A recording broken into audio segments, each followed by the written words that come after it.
Baik, sebelumnya, Assalamualaikum warahmatullahi wabarakatuh. Perkenalkan, nama saya Elsa Dwi Agresti dengan NPM 22170510508 dari Prodi S1 Ilmu Komputer kelas C. Di sini dan kali ini saya akan membuat video mengenai konversi epsilon NFA ke NFA sebagai pemenuhan tugas dari mata kuliah Teori Bahasa dan Automata yang diampu oleh Bapak Febi Eka Febriansyah. Oke, kita bakal langsung ke materinya. Yang pertama yaitu definisi. Pada mesin NFA dimungkinkan untuk berpindah kedudukan atau state secara seketika atau spontaneously, dengan kata lain tanpa menerima simbol masukan atau input. Mekanisme ini membuat suatu mesin NFA bisa berada dalam beberapa state sekaligus. Untuk itu, dibuatlah untai kosong untuk menggantikan nilai masukan. Untai kosong itu disimbolkan dengan E atau epsilon yang artinya adalah empty atau kosong. Oke, selanjutnya ada epsilon closer.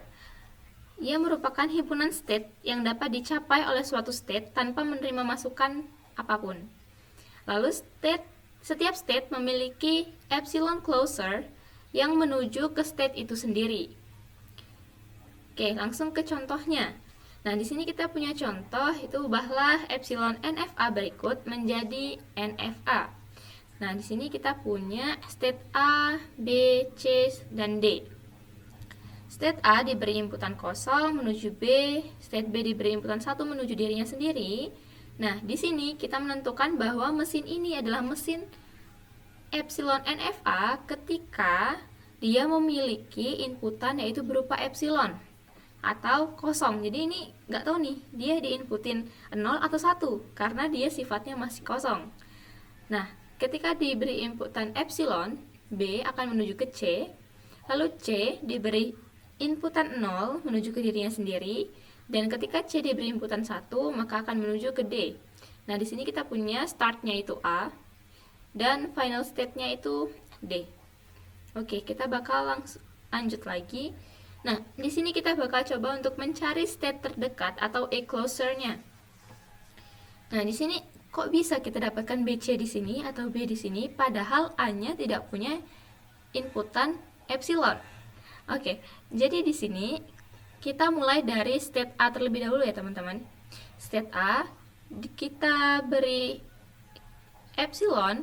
Nah, sesuai definisi tadi, epsilon itu pasti bakal ada yang balik ke dirinya sendiri. Berarti di sini kan A ini dia nggak punya nih inputan epsilon. Berarti A bakal kembali ke dirinya sendiri meskipun di diagramnya itu tidak terdapat inputan epsilon untuk si A.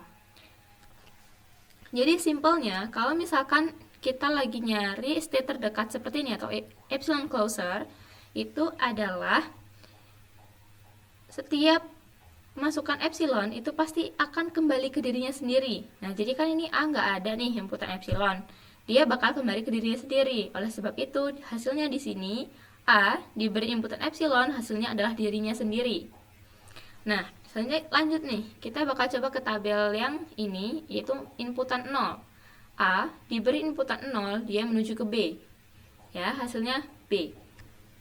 Lalu di sini kita kan udah punya B nih. B kita beri masukan epsilon lagi.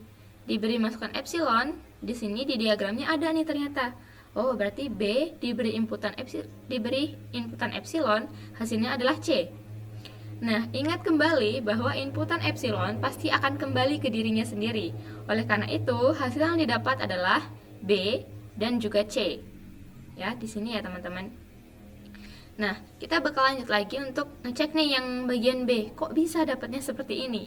Nah, itu sama seperti cara yang A tadi. B, kalau diberi inputan epsilon, akan kembali ke dirinya sendiri dan juga ke sini, ke C. Karena di sini ada epsilon. Kalau misalkan epsilon di sini isinya 1 gitu, misalkan, berarti hasilnya akan B aja. Karena inputan epsilon meskipun di diagramnya itu tidak ada, dia akan menyatakan bahwa state itu kembali ke dirinya sendiri, gitu teman-teman. Oke, jadi di sini kan kita dapat ya hasilnya B dan C. Nah, ini kita cek lagi nih, B dan C itu kita beri inputan 0.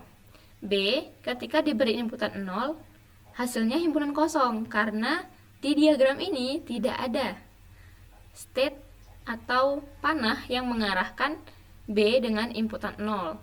Maka di sini hasilnya adalah himpunan kosong. Lalu C diberi inputan 0, maka hasilnya akan kembali ke dirinya sendiri. Oke, lalu kan di sini kita ada himpunan kosong sama C nih. Kita bakal coba lagi untuk inputkan epsilon ke dalamnya. Kalau himpunan kosong diberi epsilon, maka hasilnya tetap himpunan kosong. Kalau C diberi epsilon, dia akan kembali ke dirinya sendiri, yaitu C. Karena di diagram ini, dari state C tidak ada inputan epsilonnya, sehingga hasilnya adalah dirinya sendiri. Oke, kita lanjut ke yang C atau state C. Nah, state C di sini ketika diberi inputan epsilon, nah di diagram ini kan nggak ada nih inputan epsilon untuk C, maka hasilnya adalah dirinya sendiri. Nah, setelah itu kita cek lagi. Kalau misalnya diberi inputan 0, maka di sini kita bisa lihat bahwa diberi inputan 0, maka C akan kembali ke dirinya sendiri. Lalu hasil C ini kita beri masukkan epsilon lagi. Kita beri masukkan epsilon lagi. Karena C tidak punya state yang berisi epsilon, maka hasilnya adalah dirinya sendiri. Oleh sebab itu hasilnya adalah C. Nah, di sini yang D terakhir ya. Di sini kalau kita beri inputan epsilon, dia bakal kembali ke dirinya sendiri, yaitu D. Lalu D diberi inputan 0, karena dia tidak mengarah kemanapun, maka hasilnya adalah himpunan kosong. Himpunan kosong diberi masukkan epsilon lagi, hasilnya akan sama, tetap himpunan kosong. Oke, clear ya untuk yang bagian state yang dengan inputan 0. Nah, kita bakal coba cari lagi A closer atau epsilon closer dengan inputan 1 dari setiap state-nya. Nah, di sini bisa kita lihat ya teman-teman bagian A. Ini kalau misalkan kita beri masukkan epsilon, dia hasilnya tetap A. Sama ya, seperti yang ini. Hasilnya akan tetap A atau kembali ke dirinya sendiri. Lalu A, kita beri inputan 1, hasilnya himpunan kosong. Kembali lagi ke diagram, karena A itu tidak memiliki inputan 1, sehingga hasilnya adalah himpunan kosong. Lalu, himpunan kosong ini kita beri masukkan epsilon lagi, hasilnya akan tetap himpunan kosong. Lanjut ke state yang B. State B, jika kita beri inputan epsilon, hasilnya adalah B dan C. Ya, di sini bisa lihat B akan kembali ke dirinya sendiri, dan ternyata B memiliki panah yang mengarah ke C dengan inputan epsilon. Maka hasilnya adalah B dan C.